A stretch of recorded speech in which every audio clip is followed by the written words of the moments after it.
Assalamualaikum warahmatullahi wabarakatuh. Halo sahabat Oscar, kembali lagi di podcast Oscar, obrolan santai kampung belajar. Ruang diskusi ringan namun penuh makna, tempat kita berbagi cerita, pengalaman, dan inspirasi mengenai dunia pendidikan.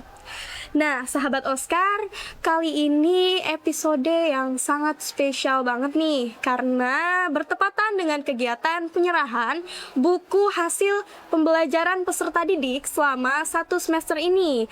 Nah, di episode kali ini kita mengangkat tema tentang kolaborasi orang tua dan sekolah dalam membentuk generasi yang berkarakter. Nah, tema ini kami pilih karena kami yakin bahwa pendidikan itu bukan hanya tanggung jawab sekolah, melainkan hasil kerjasama antara orang tua, sekolah, dan juga peserta didik. Nah, hari ini sudah hadir bersama kita 2 narasumber yang sangat-sangat luar biasa sekali. Yang pertama ada Bunda Lia Yuliati sebagai orang tua peserta didik SMA Bina Putra, dan juga yang terhormat kepada Bapak Jumri SPD selaku guru di SMA Bunda Putra. Nah, untuk mengawali perbincangan kita nih, kami persilahkan terlebih dahulu kepada Bapak Jumri untuk memperkenalkan diri dan juga menyapa sahabat Oscar. Baik, Assalamualaikum warahmatullahi wabarakatuh. Selamat Hari Ibu dulu nih. Ya, Iya. Selamat Hari Ibu untuk ibu-ibu Indonesia. Semoga menjadikan putra-putrinya putra-putri yang soleh dan soleha, berbakti kepada orang tua, Amin. agama, bangsa, dan budaya bangsa. Pokoknya mudah-mudahan jadi ibu-ibu yang hebat. Iya. Gitu ya. Baik, perkenalkan nama saya Jumri. Saya dari instansi SMA Bina Putra Kopo. Saya mengampu mata pelajaran bahasa Indonesia dan juga seni budaya. Iya. Terima kasih kepada Pak Jumri. Selanjutnya Bunda Lia untuk bisa memperkenalkan diri dan juga menyapa sahabat Oscar yang ada di rumah nih. Assalamualaikum warahmatullahi wabarakatuh. Perkenalkan, saya Lia Yulianti. Saya wali murid dari Regina Ramadhani. Sebelumnya terima kasih atas undangannya di podcast ini ya. Iya. Sebetulnya saya nervous banget di sini. Nervous. Mungkin itu aja bersama saya. Oke nih, Bunda. Hari ini kan para orang tua murid ini, para orang tua siswa menerima nih rapot hasil pembelajaran mereka selama 1 semester ini. Menurut Bunda nih, apa sih makna rapot bagi orang tua dan bagaimana seharusnya orang tua ini menyikapi hasil pembelajaran atau hasil belajar anak mereka? Oke ya, rapot ya. Rapot menurut saya pribadi sebagai hasil evaluasi. Karena setiap nilai yang tercantum di dalamnya bukanlah harga mati dari sebuah pencapaian. Iya. Yang terpenting adalah apa yang udah diserap sama anak-anak. Saya selalu bilang kepada anak saya, Mama tidak bangga kamu dapat nilai tinggi di rapot. Misalkan PKN, akidah, akhlak, agama kamu nilai 100 gitu. Tapi dalam keseharian tidak diterapkan. Jadi kalau saya sih maunya apa yang udah diterima sama anak, untuk apa yang udah diserap gitu ya. Jadi bukan berpacu pada nilai yang tercantum di rapot misalnya. Saya tidak pernah memaksa saya, kamu harus jadi juara, kamu harus pintar. Saya cuma bilang, kamu wajib belajar. Buat apa belajar? Karena ilmu yang didapat buat nanti masa depan kamu. Iya. Jadi apa yang udah kamu terima ya itulah sebagai pencapaian, bukan nilai yang tertera di rapot itu. Itu sih menurut saya. Jadi intinya rapot itu bukan akhir dari segalanya ya. Rapot itu menjadi proses belajarnya anak gitu ya. Oke, untuk Bapak Jumri nih, dari sudut pandang sekolah, bagaimana makna guru dalam membentuk karakter siswa selain memberikan pembelajaran di akademik? Baik, makna guru sebagai pembentukan karakter, Iya. tentunya di sekolah ya. Sebetulnya guru itu adalah orang dewasa yang berada di sekolah dan tentunya membimbing putra-putri atau siswanya yang berada di sekolah. Karena mungkin para tua menyekolahkan anaknya untuk punya tujuan seperti Bunda Aulia tadi, misalkan nilai itu nomor sekian, yang terpenting kesehariannya, kayak karakternya bisa ditujukan karakter yang baik. Nah, makna guru di sekolah itu sebagai role model atau contoh. Selain menjadi orang tua di sekolah, juga sebagai role model. Mungkin tingkah laku kita akan menjadi pusat perhatian, seperti itu ya. Buat apa sih kita melakukan itu? Misalkan gurunya juga enggak. Nah, di situ kan ada sesuatu yang memang harus guru tekankan, bahwa guru itu adalah role model sebagai contoh tingkah lakunya gitu ya, harus dijaga, diperhatikan karena sebagai contoh untuk siswa-siswinya. Karena kalau kita mengajarkan nilai-nilai karakter di luar akademik ya, misalkan jujur, tanggung jawab, sopan, disiplin, terutama beriman dan bertakwa kepada Tuhan Yang Maha Esa, kita betul-betul yang mengarahkan anak-anak, kayak misalkan kegiatan di sekolah ada sholat subuh berjamaah misalkan, atau pengajian rutin. Nah, selain mengarahkan, gurunya ikut terlibat atau tidak, gurunya ikut memantau tidak nih, misalkan ada siswa yang sholat zuhurnya rajin, tapi di rumahnya malah sholat zuhur kan nih, atau misalkan cuma dulu aja, ketika di sekolah pengen nilai aja, misalkan kayak tadi Bunda Lia jelaskan bahwa ketika nilai agama atau misalkan akidahnya 9 di rapot tapi tidak menunjukkan di rumah, itu kan untuk apa? Kan belum ada pembiasaan. Sedangkan karakter itu kan sesuatu hal yang terus menerus dan kesadaran dari diri dia gitu, sepanjang dia tidak hanya di waktu-waktu tertentu saja. Kelihatan guru baru rajin, misalkan di rumah pengen dapat hadiah dari orang tua, misalkan baru rajin belajar, misalkan terus tingkah lakunya, misalkan kayak kesehariannya atau di media sosialnya, bagaimana cara dia berucap atau berkata, setelah itu ketika dia bertemu dengan orang lain, apakah dia menunjukkan sikap yang ramah, sopan, enak dilihat sama orang, komunikasinya bagus, kan seperti itu ya. Iya. Nah, untuk peran guru ini di sekolah menciptakan kegiatan-kegiatan yang mengarah kepada pembentukan karakter siswa, seperti itu. Baik dari misalkan kayak kalau saya sendiri kan mengampu mata pelajaran seni budaya dan bahasa Indonesia, tentunya mungkin ada kegiatan yang namanya Jumat, itu program pementasan seni budaya.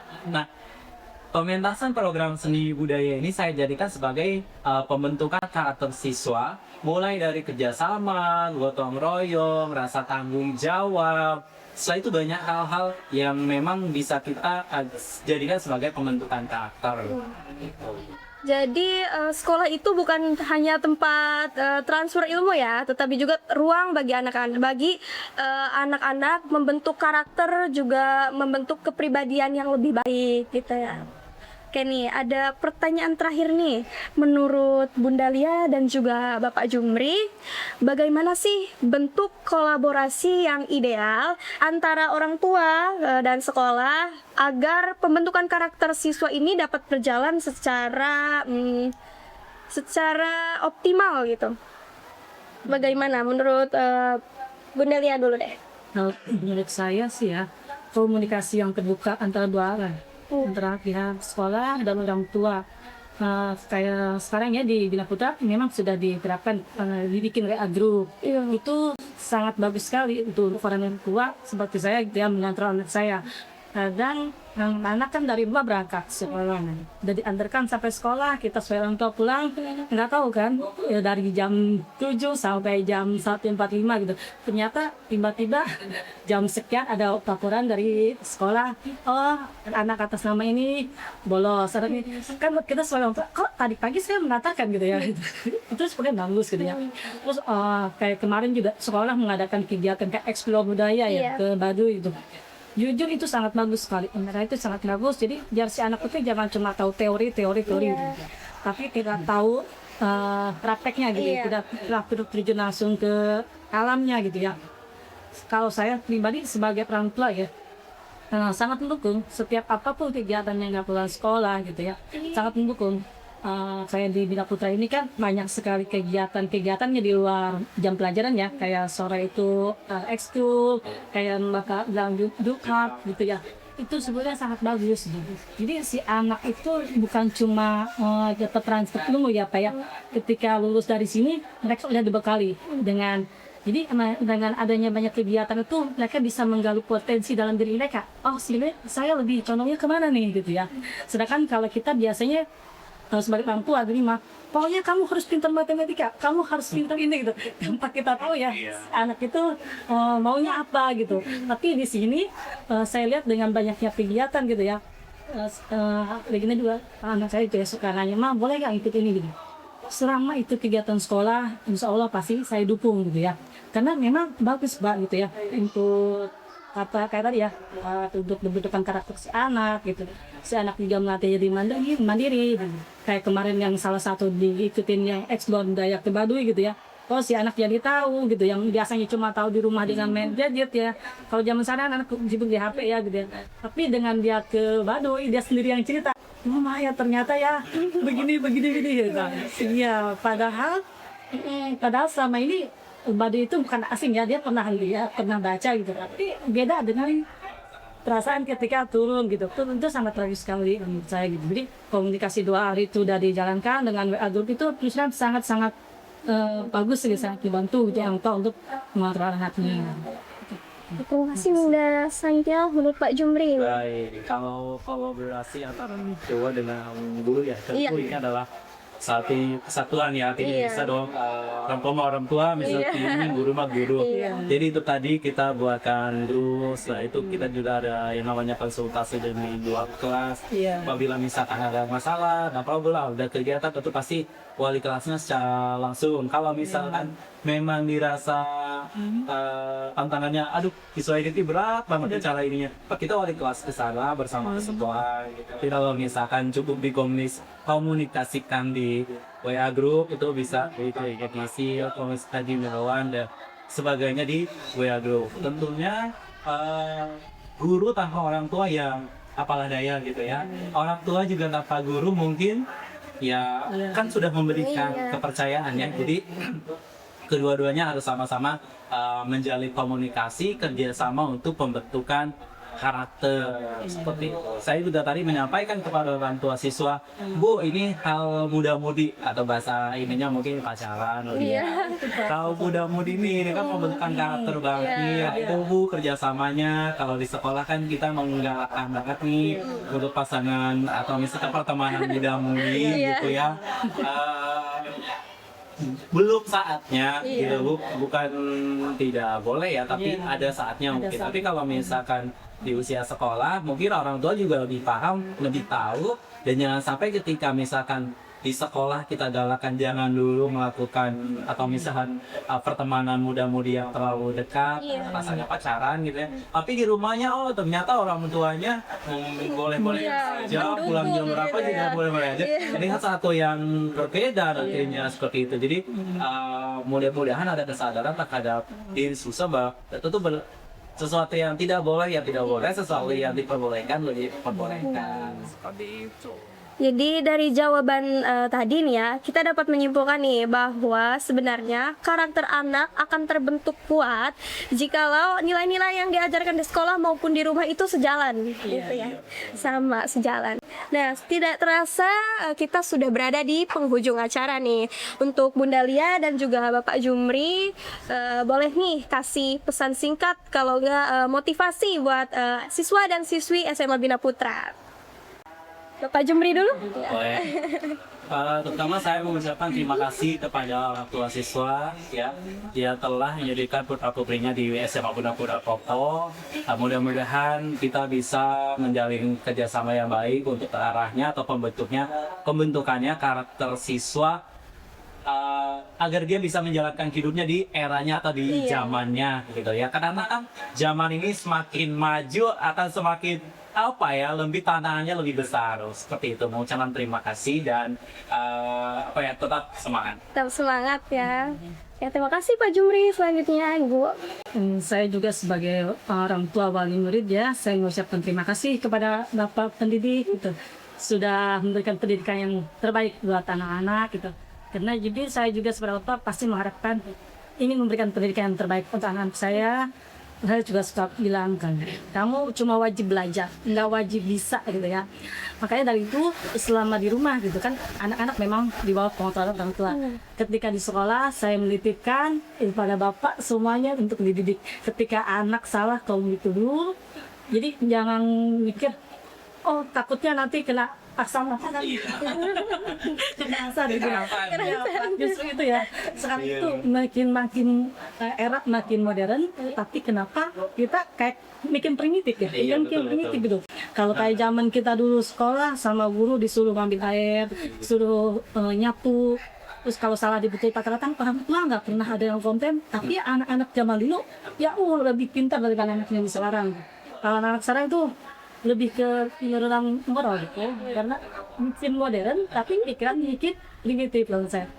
Mungkin pesan saya kepada anak-anak, jangan kayak tetap semangat belajar nih untuk bekal nanti gitu. Karena kalau kita udah belajar, udah punya fondasi dasar apalagi pendidikan agama ya Pak ya, di sini kan dohor juga wajib ya sholat ya berjamaah gitu. Itu juga salah satu pendidikan dasar agama yang bagus tuh. Dengan anak memiliki fondasi dasar agama yang bagus, setidaknya dia siap untuk menghadapi era yang semakin bebas, semakin tidak terkontrol ini. Mungkin itu aja. Terima kasih. Sekali lagi terima kasih ya kepada Bapak Jumri dan Bunda Lia atas waktu, pemikiran, dan juga motivasi yang telah dibagikan ya. Sahabat Oscar, dari obrolan kita tadi nih, kita dapat belajar nih bahwa pendidikan itu bukan hanya tanggung jawab satu pihak, melainkan hasil kolaborasi antara orang tua, sekolah, dan anak didik itu sendiri. Semoga podcast Oscar, obrolan santai hari ini dapat menjadi dorongan nih buat kita bahwa sekolah itu butuh kerjasama antara orang tua. Jadi kita bukan hanya di satu sisi atau satu pihak, melainkan harus berkolaborasi untuk menjadikan generasi yang berkarakter gitu ya. Oke, saya selaku host pamit undur diri. Wassalamualaikum warahmatullahi wabarakatuh. Sampai jumpa di podcast Oscar episode berikutnya. Terima kasih ya Bunda. Terima kasih Bapak.